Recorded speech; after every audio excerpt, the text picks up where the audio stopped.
trocito, por lo menos el principio de esa conversación que dice mucho. Os leo. 13 de diciembre de 2022, a eso de las 4 menos cuarto de la tarde. Hola Manuela. Manuela es mi pareja. Manuela ha subido a YouTube un vídeo sobre mí. Me etiqueta como racista. Yo no tengo nada que ver, ni conozco a Alma Zaragoza, ni soy la tercera con ella y con F. Ni he tenido nada que ver con la multa de la ITV. Solo sé que tenéis un coche rojo, no me sé ni la matrícula. Poco he podido hacer si ni siquiera tengo contactos con la Guardia Civil. El tema de la compañera de clase está en inspección educativa y en este caso el protocolo ya ha sido activado. Por favor, dile que lo borre porque tergiversa la verdad. El tema de que tergiverso la verdad es algo que también me dice constantemente F. Y luego ya veis cómo la tergiverso porque os lo muestro todo. Me llamaron la atención de aquí varias cosas. Lo primero, obviamente, que no tenga narices para decírmelo a mí directamente si tiene algún problema con el vídeo y pedirme que lo borre. En segundo lugar, yo a ella en ningún momento digo tal persona ha hecho tal cosa, simplemente digo una persona sin decir su identidad ha hecho tal cosa. Otra cuestión es que como esta persona lo va alargando todo, al final mucha gente sepa que hablo de ella. Me llama la atención especialmente la frase que dice ni he tenido nada que ver con la multa de la ITV. ¿Por qué me llama la atención? Porque hasta ese momento, en el vídeo en el que yo explicaba que me habían puesto otra multa el lunes, en ningún momento dije cuál era el motivo de esa multa. De hecho, públicamente lo estoy diciendo en este vídeo por primera vez. Yo no había dicho públicamente que la multa se tratase de nada relacionado con la ITV. Y que ella me diga ni he tenido nada que ver con la multa de la ITV. Si no has tenido nada que ver, ¿cómo es que sabes que es una multa de ITV? Te delatas a ti misma. También es cierto, y esto digo tanto una cosa como digo la otra, que sé que ella no tuvo nada que ver para hacer que la Guardia Civil fuese allí, porque a continuación de lo de la multa de la ITV, lo que dice es que solo sé que tenéis un coche rojo. Y en este caso esa multa no se puso sobre ese coche rojo al que ella alude. Lo que se puede deducir de aquí es que ella sabía que se me había puesto una multa por la ITV, pero ella no había sido quien había forzado dicha situación. Por lo tanto, ella tenía algún tipo de relación, si bien no había estado implicada en esa multa, porque yo en ningún momento dije que ella estuviese implicada en esa multa, sí que quienes hubiesen estado implicados le habían transmitido esa información. En otras palabras, queda demostrado que la multa de la ITV no fue una multa fortuita rutinaria porque los guardias civiles en cuestión se encontrasen ahí el vehículo,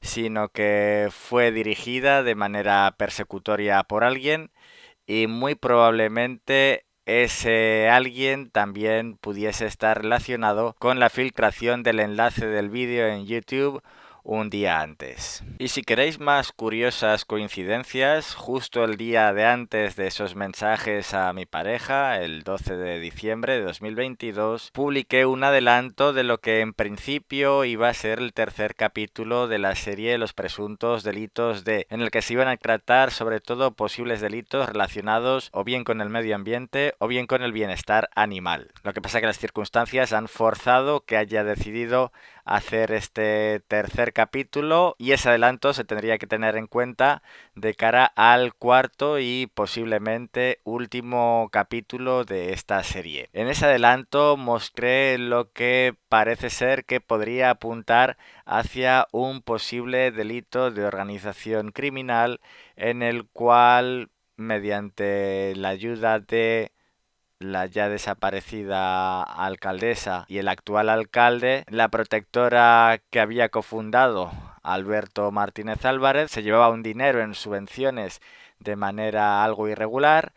Todo ese dinero iba destinado a una clínica en concreto. A su vez mostré una serie de irregularidades en algunas facturas o presupuestos que esa clínica le hacía a la protectora y solo faltaría comprobar si existe un retorno económico desde la clínica hacia las personas conseguidoras de esa subvención. Eso es algo que yo no puedo ni podré demostrar porque no tengo medios para ello y de ello entiendo que deberá encargarse Fiscalía cuando este caso llegue a oídos de la juez instructora que va a llevar el caso. Y volviendo de nuevo al día siguiente, el 13 de diciembre de 2022, concretamente a las 12 menos 20, el señor Alberto Martínez Álvarez me estaba poniendo en el cuartel de la Guardia Civil de Casablanca esa denuncia de la que comenzaba este capítulo hablando,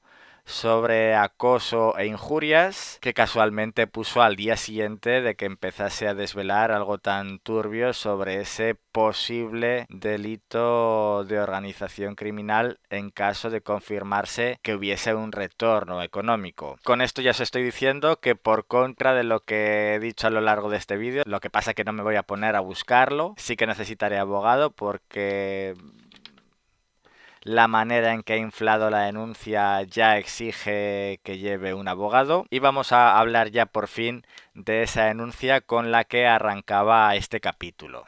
Como os he dicho, esta denuncia la puso el señor Alberto Martínez el día 13 de diciembre de 2022.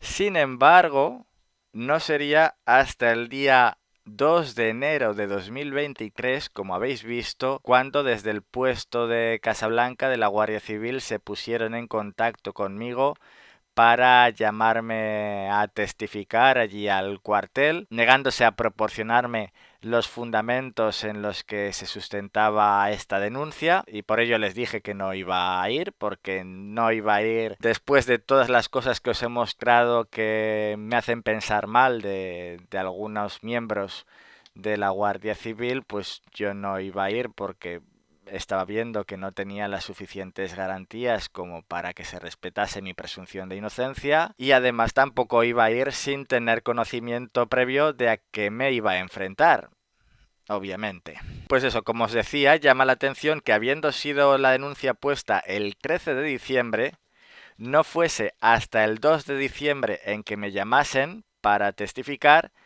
y al día siguiente, el 3 de diciembre, fue cuando la Guardia Civil tramitó esta denuncia para los juzgados. ¿Por qué, si la denuncia me la pusieron el 13 de diciembre, esta no tuvo su proceso a los 4, 5, 6 días, 7 días de haberse formulado dicha denuncia? Navidad, aún quedaban días para llegar, y en la denuncia que me pusieron en septiembre del 21 no tardaron tanto en procesar la denuncia. ¿Qué ocurrió? ¿Por qué tanto tiempo de espera hasta que la Guardia Civil se decidió a, si seguía adelante, llevar esta denuncia a los juzgados? Así que en paralelo, volviendo otra vez un poquito atrás, el 19 de diciembre de 2022 presenté las alegaciones en la Jefatura Provincial de Tráfico de Zaragoza con respecto a la multa de la ITV, planteando también ese agravio comparativo que había con otros vehículos y demás. Pero a raíz de esa llamada que habéis escuchado al comienzo, el 2 de enero de 2023, de la Guardia Civil, ya me hincharon mucho las narices.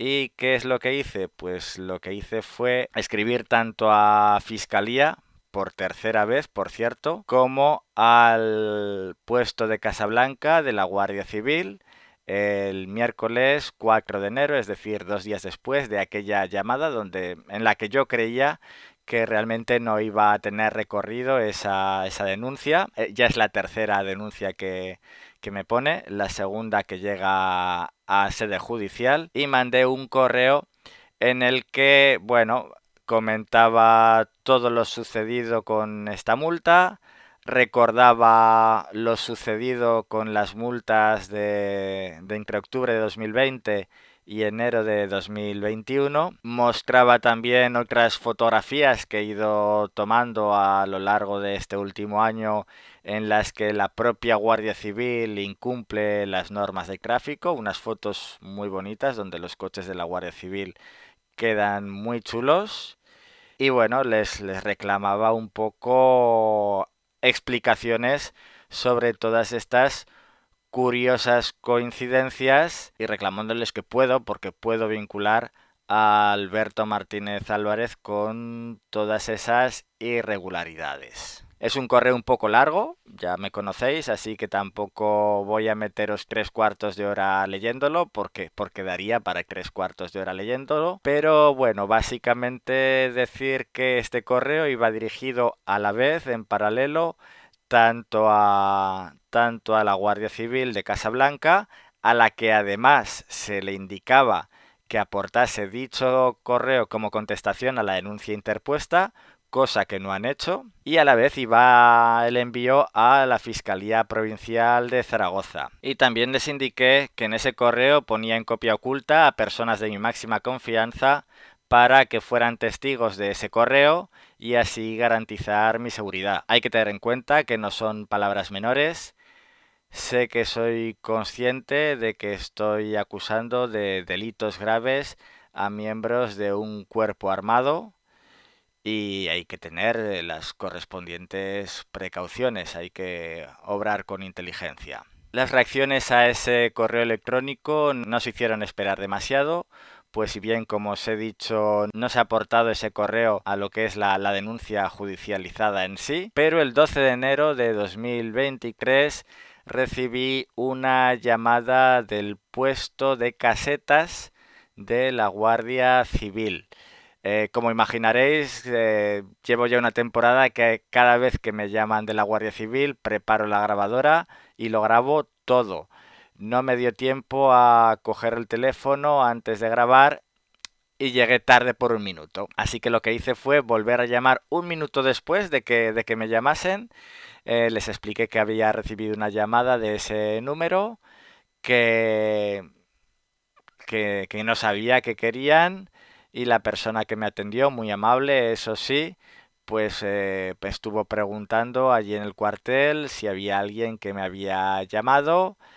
Nadie sabía nada, nadie me había llamado y hacía 1 minuto, hacía 1 minuto de esa llamada y nadie sabía nada. Me quedé un poco así extrañado, pero bueno, ahí está. El caso es que al día siguiente, 13 de enero de 2023, me volvieron a llamar del cuartel, de casetas, de la Guardia Civil y en esa ocasión sí me dio tiempo a preparar la grabadora. La persona que estaba al otro lado del teléfono llamándome era nada menos que el capitán de la comandancia de la Guardia Civil de Casetas, de la que depende a su vez el puesto de Casablanca. Tuvimos 2 horas de conversación, concretamente 1 hora 58 minutos 46 segundos de conversación que tengo grabada. No sé a vosotros, pero a mí era la primera vez que un funcionario público me dedicaba tanto tiempo por teléfono.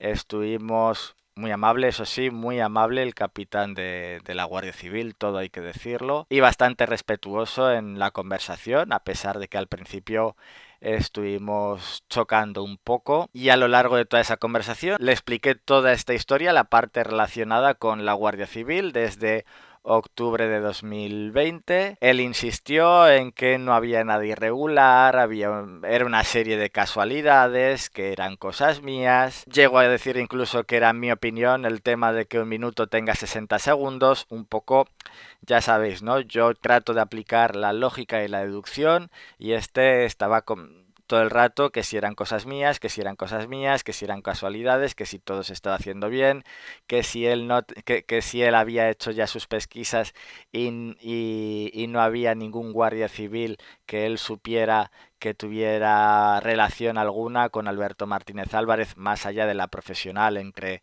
concejal y guardia civil. Y bueno, entre toda esa conversación, vale bastante la pena la conversación. No os la voy a poner porque son 2 horas de conversación y ya llevamos bastante, pero digamos que el detalle principal que sacaría de esa conversación es que este capitán reconoció, en contra de lo que en su momento dijo la fallecida Angelina Escampillos, que era la misma Angelina Escampillos la que a él en varias ocasiones le había llamado para que mandase efectivos a multar vehículos aquí al pueblo.